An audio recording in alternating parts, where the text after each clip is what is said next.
네, 성도 여러분 한 주간 평안하셨습니까? 오늘도 주님의 은총과 평화가 예배하는 저와 여러분 가운데 함께 하시기를 빕니다. 벌써 이게 영상으로 우리가 예배를 이렇게 드린 지가 좀 많이 됐죠. 그러다 보니까 우리 예배가 자칫하면 잘못하면은 이렇게 보여지고 또 보는 그러한 예배가 되기가 쉽습니다. 저와 여러분이 그냥 보고 또 보여지는 그런 예배가 아니라 정말 우리가 함께 한 마음으로 저 화면 저편에 계신 우리 모든 성도님들도 한 마음으로 하나님 앞에 나아가 우리의 마음을 정갈하게 하고 또 정성을 다해서 하나님 앞에 드리는 귀한 예배가 될 수 있기를 바랍니다. 지난주에 시내 약속이 있어서 지하철을 타고 오고 가면서 문득 이 사람들의 좀 표정이 좀 보고 싶었어요. 그래서 이렇게 슬쩍슬쩍 봤는데 물론 이 마스크를 쓰고 있으니까 표정이 보일 리가 없죠. 그냥 눈빛만 좀 이렇게 살펴보았습니다. 너무 뚫어져라가 보면은 좀 이상하게 생각할 테니까 지하철에 앉아 있으면서 이런저런 사람들이 어떤 눈빛을 하고 있는지 살짝 눈여겨봤습니다. 그러면서 저와 이렇게 마주친 그 눈빛들은 대부분 이렇게 평화롭거나 이렇게 기쁘거나 행복한 표정보다는 그런 느낌보다는 왠지 좀 공허하고 무겁고 좀 초조하고 뭔가 좀 짜증이 난 그런 눈빛, 그리고 또 몹시 좀 화가 나 있는 그런 눈빛들이 많더라고요. 그만큼 현재 우리들이 경험하고 있는 이 답답하고 어두운 현실이 사람들의 마음에서 어떤 이런 평화의 기쁨을 앗아가고 있구나, 이런 생각을 해보게 되었습니다. 그나마 최근에 우리 마음을 좀 훈훈하게 하고 또 평화의 기쁨을 이렇게 느낄 수 있는 그런 일이 있었죠. 지난 26일 아프간 현지 조력자들이 무자비한 이 탈레반의 그러한 폭력을 피해서 우리나라에 들어왔습니다. 물론 다소 이 반대 여론도 물론 있었지만 그러나 결국 이 생사의 갈림길에 있는 그러한 어려운 그 외국 이웃들을 우리나라가 따뜻하게 또 품어 주는 일이 있었습니다. 특히 이분들의 임시 거처가 마련된 이 충북 진천 지역에서는 시민들뿐만 아니라 그 지역의 교회들이 나서서 플랜카드를 걸어주고 또 환영해주고 또 이들을 지속적으로 돕기 위해서 나서겠다는 그런 의지를 보여주기도 했습니다. 참 따뜻한 소식이었습니다. 마음이 훈훈해졌죠. 하지만 그럼에도 불구하고 여러분, 우리가 살아가는 삶, 또 우리가 살아가는 세상은 어떻습니까? 조금만 자기와 다르다거나 마음이 맞지 않으면, 생각이 다르면 도무지 그것을 참아내지 못합니다. 그냥 생각할 여지도 없이 서로를 향해 마구 저주를 퍼붓고 분노를 표현하고 심지어 또 폭력을 불사하기도 합니다. 이런저런 갈등이 도처에서 일어납니다. 때로는 주님의 사랑과 용서와 자비와 관용이 가장 넘쳐야 할 교회들조차 예외가 아닌 것을 봅니다. 분명한 것은 여러분, 시대를 막론하고 이 분노와 증오라고 하는 것은 가해자나 피해자 모두의 삶과 영혼을 황폐하게 만들고 맙니다. 그만큼 이 분노와 증오가 가진 힘은 파괴적일 수밖에 없습니다. 얼마 전에 한 젊은이가 택시를 탔는데요. 그가 이제 여행사를 다니다가 코로나 때문에 실직을 하게 된 거예요. 그래서 마음에 너무 울분이 쌓이고 그리고 화가 올라가서 갑자기 그 앞에 있는 택시 기사에게 욕을 뱉고 그리고 발길질을 하는 그 영상 뉴스가 올라온 적이 있습니다. 뭐 이런 일들이 뭐 한두 건이겠습니까? 요즘 세상이 얼마나 분노와 화해, 그런 증오로 가득 차 있는지를 단적으로 보여주는 그러한 예였습니다. 여러분, 우리 그리스도인들이 지금 이러한 세상 한가운데서 살아가고 있습니다. 그래서 우리 그리스도인들은 더욱 우리의 영혼과 우리의 마음이 이러한 부정적인 감정들, 이런 분노와 증오와 미움과 같은 감정들에 사로잡히지 않도록, 지배당하지 않도록 경계해야 할 것입니다. 창세기 4장에 보면 하나님이 아우를 향한 시기와 미움과 분노로 가득했던 가인에게 이렇게 말씀하고 계십니다. 창세기 4장 7절 후반부인데요. 제가 문 앞에 엎드려져 있느니라. 죄가 너를 원하나 너는 죄를 다스릴지라. 그럼 이게 무슨 말입니까? 죄를 다스리라고 말씀하십니다. 이 말씀은 지금 아우 때문에 시기와 미움으로 분노에 가득 차 있는 그 마음을 다스려서 죄가 되지 않도록 하라는 말씀입니다. 우리도 경험하지만 때로 우리 마음속에 있는 어떤 분노와 미움 이런 것들을 막을 수는 없습니다. 하지만 그것을 절제하고 다스릴 수는 있다는 것이죠.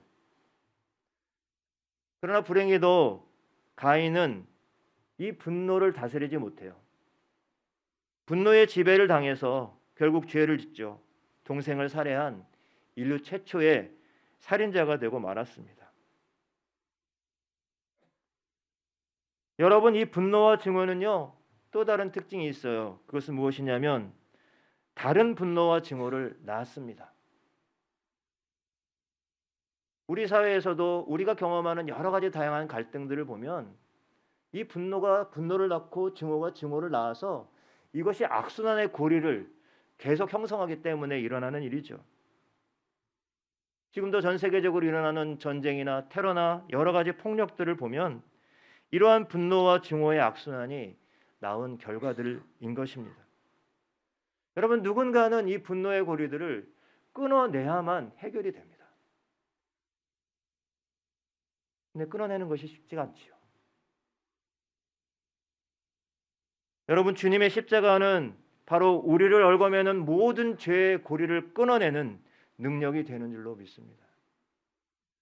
그렇기 때문에 우리 그리스도인들은 바로 우리 주 예수 그리스도의 그 십자가의 능력과 그 예수 이름의 권세를 의지해서 우리와 또 세상 가운데 모든 이들의 삶과 영혼을 무너뜨리는 이러한 분노와 증오의 악순환의 고리를 끊어내야 될 줄로 믿습니다. 오늘 액츠 움직이는 교회 7번째 시간입니다. 바로 예수 그리스도의 이름에 붙들려서 자신을 향한 분노와 증오의 시선이 온통 자기를 향해 쏟아지는 가운데서도 그것을 또 다른 분노나 증오나 저주로 대항하지 않고 오히려 사랑과 용서를 품고 결국엔 기독교 최초의 순교자가 된 스데반에 관한 이야기입니다. 여러분 너무 잘 아시는 말씀이죠. 그러나 이 스데반, 이 개인의 어떤 희생과 헌신의 문제가 아니라 결국은 이 스데반을 통해서 이 하나님 나라의 복음이 이 예루살렘을 넘어서 세상으로 확장되어가는 아주 중요한 그러한 첫 발자국이 되는 것입니다. 그럼 스데반이 누굽니까? 지난번 시간에 이 예루살렘 초대 교회에서 있었던 내부적인 갈등에 관한 말씀을 나눈 적이 있죠. 예루살렘 교회는 이 그리스에서 로마의 그 포로로 잡혀갔다가 돌아온 이 헬라파 그리스도인과 그냥 유대 지방에 계속해서 정착해 있던 그런 유대인들이 함께 공동체를 이루고 있었습니다. 그러니까 언어가 또 다르고 문화가 다르니까 아무래도 갈등이 생길 수밖에 없었겠죠. 그런데 바로 이 헬라파 과부들의 매일의 구제가 갑자기 빠지는 일이 생기게 되었어요. 그래서 이것이 빌미가 돼서 이 헬라파 유대인과 히브리파, 이 헬라파 그리스도인과 히브리파 그리스도인들이 갈등을 겪게 됩니다. 이때 교회는 지혜롭고 또 민주적으로 이 일을 처리합니다.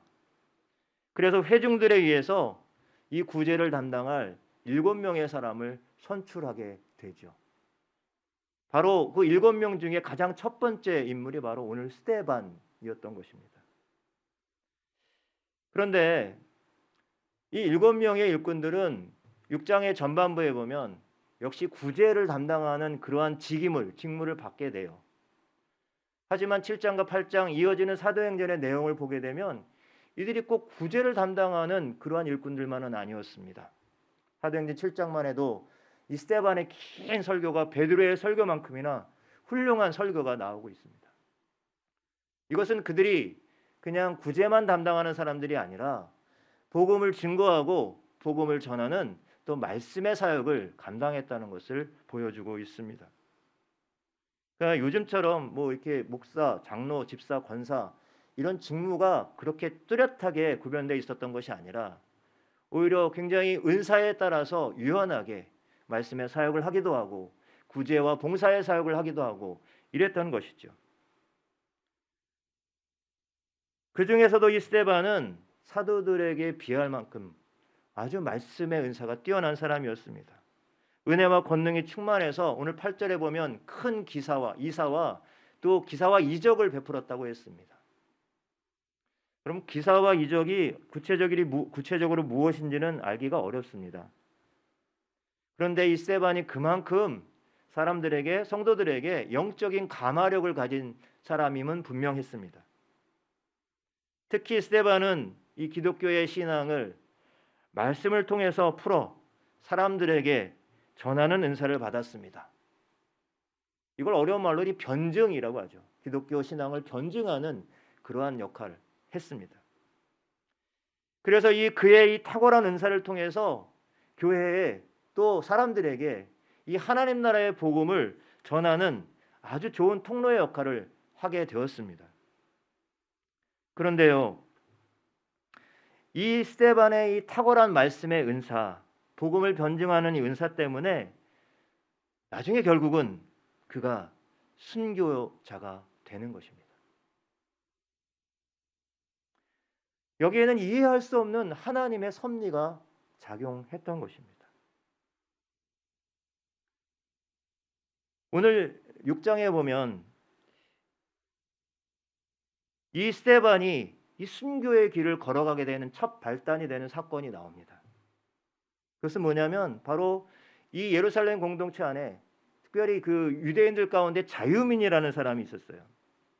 그럼 이 자유민이라는 사람은 바로 로마 제국의 종으로 갔다가 이 자유를 얻고 예루살렘으로 돌아왔던 이 헬라파의 유대인들이었습니다.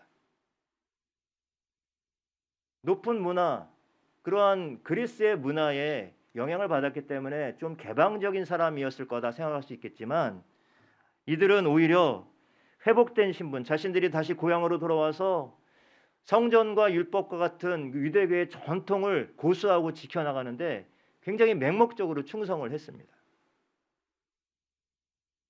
바로 이들이 스데반에게 논쟁을 걸어온 것입니다. 그런데 오늘 말씀에 보면 스데반이 그 탁월한 지혜로 그런 은사로 이들을 꺾어냅니다. 도무지 스데반을 당해내지 못한 거예요. 이때 이 자유민들이 이 패배를 인정하지 않습니다. 오히려 이제 스데반을 제거하기 위해서 사람들을 선동하고 있습니다. 그래서 스데반이 모세와 하나님을 모독하는 말을 들었다고 거짓 증언을 세워서 그들을 부추깁니다. 그것이 바로 6장 13절과 14절인데요. 어떤 내용인가요?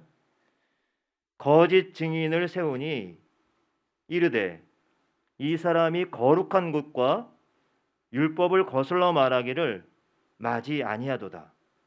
그의 말에 이 나사렛 예수가 이것을 헐고 또 모세가 우리에게 전하여 준 규례를 고치겠다 함을 우리가 들었노라 하거늘.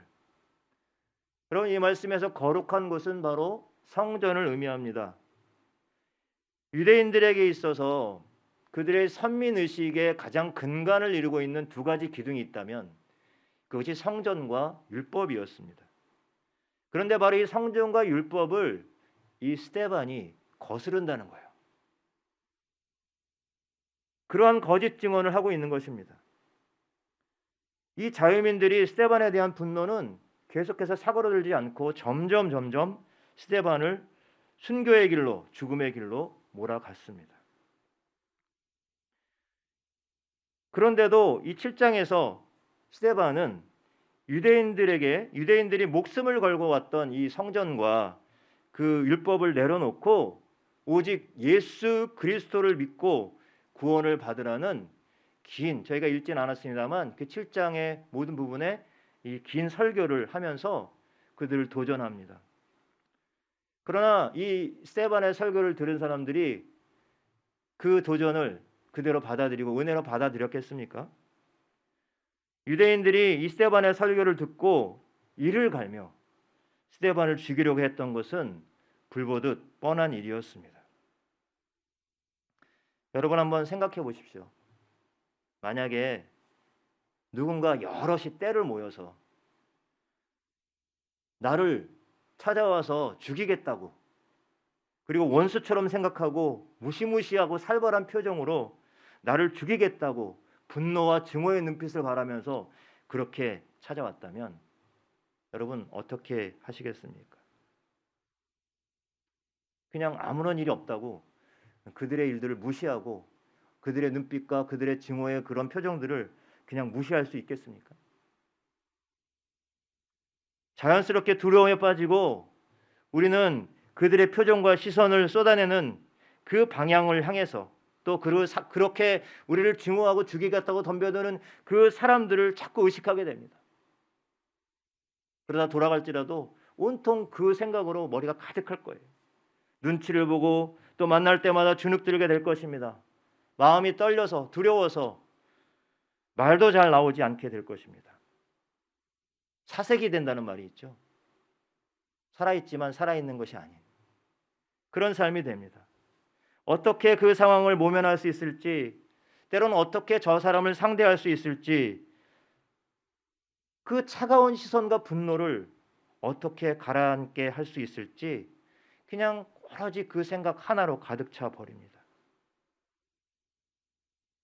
그런데요, 여러분, 오늘 그렇게 분노와 증오의 시선이 온통 자기 자신을 향해 쏟아지는 가운데서 자신을 제거하는 음모가 착착착착 진행되고 있는 가운데서 여러분 스데반의 상태는 어떻다고 이야기하고 있습니까? 15절 말씀입니다. 공회에 앉은 사람들이 다 스데반을 주목하여 보니 그 얼굴이 천사의 얼굴 같더라. 어떤 얼굴이요? 천사의 얼굴 같더라. 여러분, 사람들이 지금 스데반을 주목하여 봤다 그랬어요. 여러 공의회, 그 사내들인 공의회에 지금 이 스데반이 무슨 말을 하나 귀를 기울이고 막 촉각을 세우고 있는 이 사람들이 이 스데반이 무슨 말 하나 주목하고 봤다는 거예요. 이것은 그냥 친절하게 무슨 말인지 하세요 이런 표현이 아니라 말 한마디만 삐끗하면 죽이겠다고 달려드는 그런 상황입니다. 단순히 바라본 게 아니라 살기등등하게 뚫어져라 쳐다보고 있었다는 거예요. 그런데요, 스데반의 모습은 어떻다고요? 그 얼굴이 천사의 얼굴 같더라. 성경 전체를 통틀어 천사의 얼굴 같았다는 말을 들은 사람은 스데반밖에 없습니다. 그런데 여러분 생각해 보십시오. 지금 정말 살기등등하고 살벌하고 지금 순교의 때가 언제 죽을지 몰라요. 그러한 죽음이 코앞에 와 있는데도 스데반은 얼굴에 어떠한 미동도 없어요. 그렇다고 자신을 제거하려는 사람들을 향한 분노와 증오도 보이지 않아요. 그럼 천사와 같았다는 것은 무슨 말일까요? 어떤 성화나 이런 데 나오는 아주 해맑고 아름다운 그런 천사의 그런 모습을 말하는 것일까요? 그게 아닙니다. 오히려 자신을 지금 제거하고 죽이리라는 그런 위기 속에서도 바로 복음과 오직 예수 그리스도가 그리스도라는 이 진리를 반드시 내가 지켜내겠다는 그 결연한 의지, 그 결연한 마음이 바로 이 천사의 얼굴과 같았다라고 말해주고 있는 것이죠. 어떤 것에도 흔들리지 않겠다는 거예요. 여러분, 그렇다면 어떻게 스데반이 그렇게 살기등등한 상황 속에서 그 무시무시하고 두려운 상황 속에서 얼굴이 천사의 얼굴과 같을 수 있었을까요? 여러분, 그 비결을 7장 55절의 말씀에서 찾고 싶습니다. 7장 55절입니다. 스데반이 성령 충만하여 하늘을 우러러 주목하여 하나님의 영광과 및 예수께서 하나님 우편에 서 계신 것을 보고. 성령 충만함 속에 있었던 스데반은 자신이 그 도전적인 설교를 듣고, 자신이 했던 이 도전적인 설교를 듣고 이를 갈고 분노로 자신을 대하던, 그리고 귀를 막고 소리를 지르던 사람들을 바라보지 않아요. 오직 그 시선을 하늘을 향해 고정합니다. 여러분, 시선을 하늘로 향해 고정했다는 말, 하늘을 우러러 주목해 봤다는 말, 여러분, 이것은 그냥 하늘을 멍하니 바라봤다는 뜻이 아닙니다. 스데반이 하늘을 주목하여 하나님의 영광을 바라봅니다. 그리고 부활하여서 그 하나님 우편에 서 계신 주님을 바라본 거예요. 그리고 그 고난 가운데 있는 자신을 바라봐주는 그 주님의 눈빛을 보게 된 거죠. 56절에서 스데반은 이렇게 말합니다. 보라, 하늘이 열리고 인자가 하나님 우편에 서 계신 것을 보노라. 하나님을 보고 있다는 말과 인자가, 여기서 인자는 바로 예수님을 말하죠. 부활하신 주님을 말합니다. 주님이 하나님 우편에 서 있는 것을 본다는 이 스데반의 말에 오늘 그 자리에 있었던, 그리고 무슨 말을 한마디라도 잘못하면 죽이려고 달려들려고 했던 이 사내들인 공회 그 의원들은 그 스데반의 소리를 듣고 못 들은 소리라도 들은 것이냐 귀를 막고 큰 소리를 지르면서 폭도로 변합니다. 스데반을 성 밖으로 끌어냅니다. 그리고 돌로 칩니다. 그러면 어쩌다가 돌멩이 하나 맞는 것도 참 아프잖아요. 그런데 죽이겠다고 사방에서 날아오는 돌멩이를 온몸으로 그것을 맞는다는 것, 이것은 아픔은 둘째치고 그것은 두려움과 공포 그 자체였을 것입니다. 본능적으로 우리 시선이 그 날아오는 돌멩이를 향해 갈 수밖에 없는 거 아니겠습니까? 그런데 여러분, 스데반은 오늘 돌을 맞아 죽어가면서도 하나님 우편에 서 계신 그 주님을 향한 시선을 놓지 않았습니다. 그리고 기도했죠. 어떤 기도를 드렸습니까? 주여, 내 영혼을 받으시옵소서. 주여, 이 죄를 그들에게 돌리지 마옵소서. 여러분, 누구의 기도가 생각이 나십니까? 우리 주님이 십자가 지셨을 때 하셨던 기도와 똑같잖아요.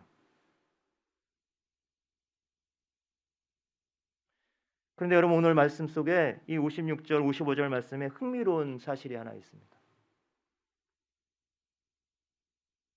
스데반이 지금 이 하늘 보좌에 있는 그 보좌 우편에 있는 그 주님을 보는데요.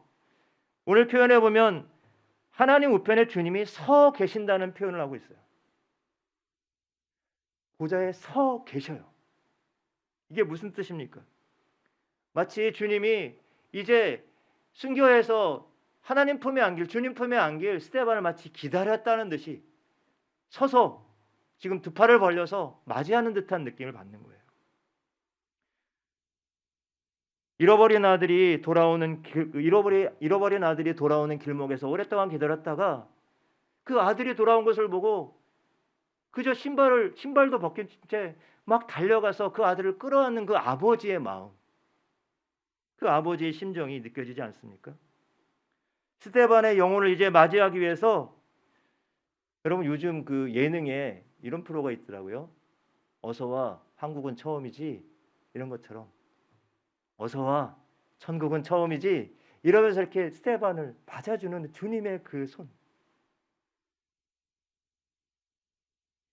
그렇게 말씀하시는 느낌이 오늘 말씀 가운데 있었습니다. 스데반이 주님께 시선을 고정했을 때 날아오는 돌멩이에 대한 두려움도 사라지고 자신을 향했던 그 분노와 증오, 그리고 죽음으로 몰고 간 폭력에 대해서도 주님의 자비와 용서를 오늘 구하고 있습니다.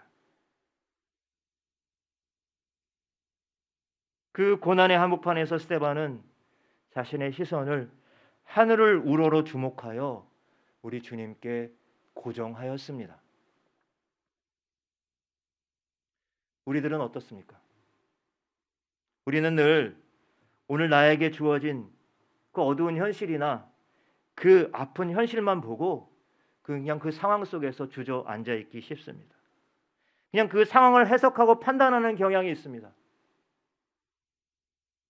특히 주어진 현실이 암담하고 곤고할 때는 그 상황에서 헤어나오지 못하고 그저 낙심하고 실망만 합니다. 그런데요, 여러분, 바로 그러한 고난의 시간에 바로 나의 시선을 어디에 두는가에 따라서 현실을 이기느냐 아니면 현실에 삼켜지느냐가 결정이 되는 것입니다. 복음서에 보면 제자들이 풍랑으로 인해서 이 난파의 얼음을 겪고 있을 때 예수님께서 이렇게 물 위로 걸어오시는 그러한 대목이 나오죠. 그 풍랑 속에서 걸어오는 예수님을 보고 제자들은 유령인 줄 알고 몹시 두려워했습니다. 그러나 내니 안심하라 하신 주님의 음성을 듣고 맨 처음 베드로가 나로 하여금 물 위로 걷게 하소서, 물 위로 걷게 해달라고 요청합니다. 그때 주님께서 오라 하시죠. 그래서 베드로는 인류 최초 물 위를 걸은 사람이 되었죠. 그러나 그 기적도 잠깐, 순간 옆에서 일어나는 바람을 보고 그의 몸은 전체가 빠져들어갔습니다. 시선 한번 잠깐 옮겼을 뿐인데 몸 전체가 빠져들어간 거예요. 바람이 부는 순간 그 바람이 물 위로 걸어오신 주님보다 더 크게 느껴진 겁니다. 바람이 없을 땐 그냥 오롯이 물 위로 걸어오신 주님만 볼 수 있었어요.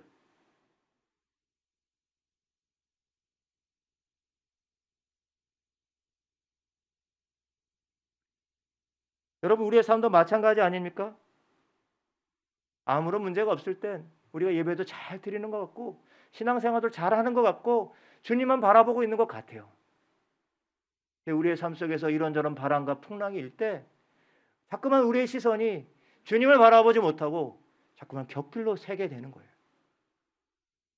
물속으로 빠져들어가는 베드로에게 그의 믿음의 적음을 책망하는 주님은 사실 이렇게 말씀하시는 것과 같습니다. 베드로야, 지금 너의 시선을 빼앗아간 것, 그건 그저 바람일 뿐이야. 그 바람이 너를 삼킬 수는 없다. 내가 누구냐? 내가 온 세상을 창조한 창조주 아니냐? 성도 여러분, 저와 여러분에게 닥쳐진 바람은 어떤 것입니까? 또 여러분들에게 쏟아지는 돌멩이는 과연 어떤 것들입니까? 코로나19 바이러스가 벌써 1년이 많이 넘게 우리를 고통으로 몰아넣고 있습니다. 경제적인 것은 물론이거니와 사람과 사람과의 관계에서도, 자녀들을 양육하는 문제에서도, 또 심지어 우리가 이렇게 믿음 생활하고 신앙 생활하는 영역 속에서도 우리는 많은 어려움들을 겪고 있습니다. 그 어려움들이 우리의 삶을 더 어렵고 힘겹게 만들어 놓고 있습니다. 그러나 주님은 바로 우리들에게 어떤 바람이 불고 어떤 돌멩이가 날아들어도 이러한 순간 속에서도 바로 스데반처럼 하늘을 우러러 주목하는 그런 믿음과 신앙을 붙잡으라고 말씀하십니다. 날아오는 돌멩이를 바라보지 말고, 출렁이는 풍랑을 바라보지 말고 전능하신 하나님을 온몸으로 경험하면서 하늘을 우러러 주목하는 믿음으로 살아가는 저와 여러분들이 되시기를 바랍니다. 그러나 이 스데반의 이 희생과 헌신의 삶은 그 개인적인 것으로 끝나는 것이 아니라고 말씀을 드렸죠. 예루살렘 교회적으로도 이 스데반의 순교는 매우 충격적이고 또 굉장히 손실을 가져오는, 그리고 실망을 가져오고 절망을 가져오는 사건이었습니다. 스데반 이후에 예루살렘 안에는 설상가상의 기독교에 대한 반감이 커지기 시작했습니다. 그래서 이 8장 이후에 보면 오늘 잠깐 나오지만 이 사울을 중심으로 한 기독교의 대대적인 박해가 시작이 되죠. 예루살렘 교회는 큰 어려움을 겪게 됩니다. 오늘 8장 1절 말씀에 보면 그 이유를 정확히는 알기는 어렵지만 사도 외에 다 유대와 사마리아 모든 땅으로 흩어지니라 라고 되어 있어요.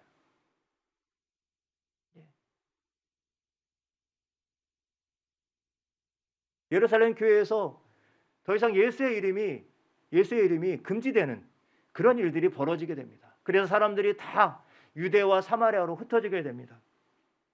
여러분, 그런데요, 놀랍게도 이 박해로 인해서 흩어진 성도들이 이제 유대와 사마리아와 지중해 연안에 있는 여러 도시들에 예수의 이름으로 공동체를 세우기 시작합니다. 여러분, 사도행전 1장 8절 기억하시죠? 너희가 성령을 받고 권능을 받으면 예루살렘과 온 유대와 사마리아와 땅 끝까지 이르러 내 증인이 되리라. 여러분, 이 말씀이 이루어지는 거예요.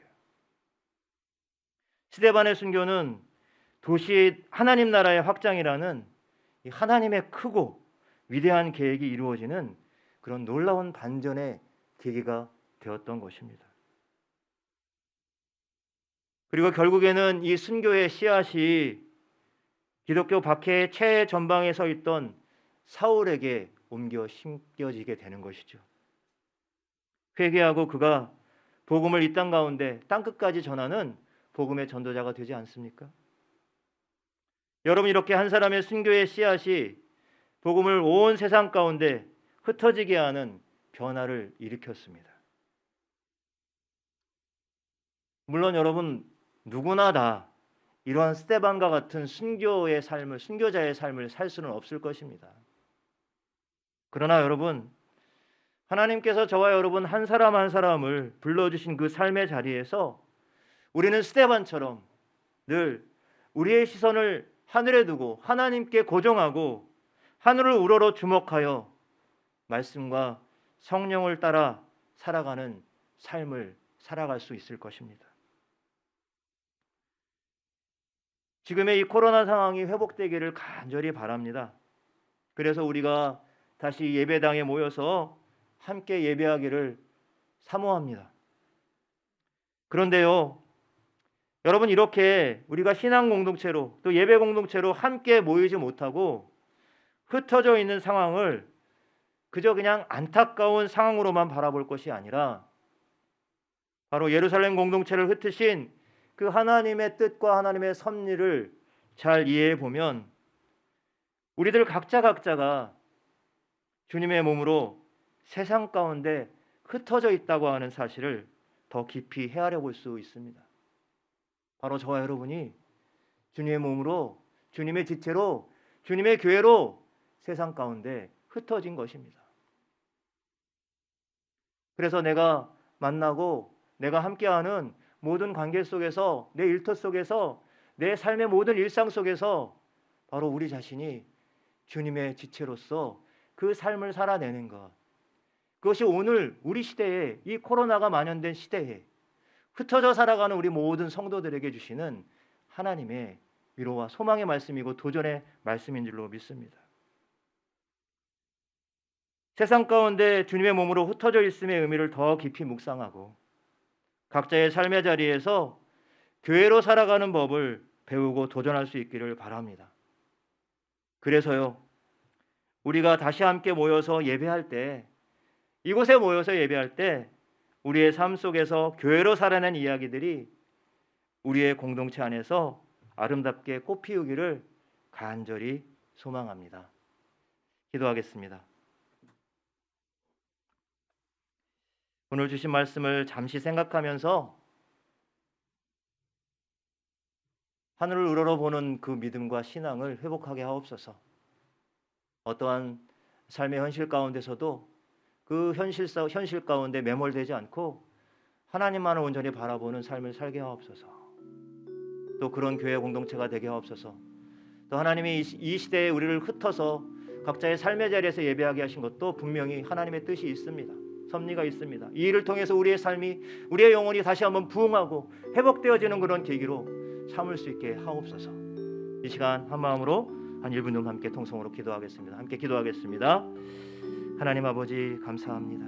오늘도 주신 말씀을 통하여 하나님의 자녀로서 살아가는 그 은혜와 복을 누리게 하시니 감사합니다.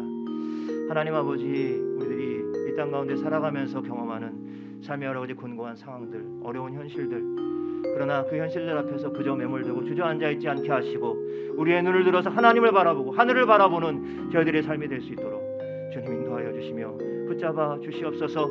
오직 우리의 시선을 주님께 고정하며 살아가는 저희들의 삶이 될 수 있도록 아버지 하나님 인도하여 주시며 붙잡아 주시옵소서. 아버지 하나님, 오늘도 여러 가지 상황 속에서 우리가 흩어져서 예배합니다. 하나님, 그러나 이 상황이 우리에게 참 안타깝고 어서 속히 우리가 함께 모여 예배해야 되겠지만, 그러나 하나님, 우리가 선 자리에서, 우리의 삶의 자리에서 주님의 지체된 몸으로 흩어져 있는 그 삶의 의미들을 온전히 깨닫는 저희들의 삶이 될 수 있도록 인도하여 주시고 붙잡아 주시옵소서. 하나님 아버지 감사합니다. 오늘 주신 말씀을 기억하며 우리들이 어떠한 삶의 현실 속에서도 그 상황 가운데 그저 안주하거나 매몰되지 않게 도와주시고 그 현실을 넘어서 역사하시는 하나님을 신뢰하며 오직 우리의 시선을 하나님께 고정하며 믿음의 삶을 살게 하여 주시옵소서. 오직 하늘을 우러러 주목하는 신앙의 삶을 살게 하여 주시옵소서. 때로 우리가 살아가면서 우리의 삶에 불어오는 분노와 증오, 그리고 그 미움 가운데 우리가 매몰되거나 사로잡히지 않도록 주님 도와주시옵소서. 오직 주님의 사랑과 자비와 긍휼과 관용의 삶으로 살아갈 수 있도록 인도하여 주시옵소서. 감사드리며 예수님의 이름으로 기도드립니다. 아멘.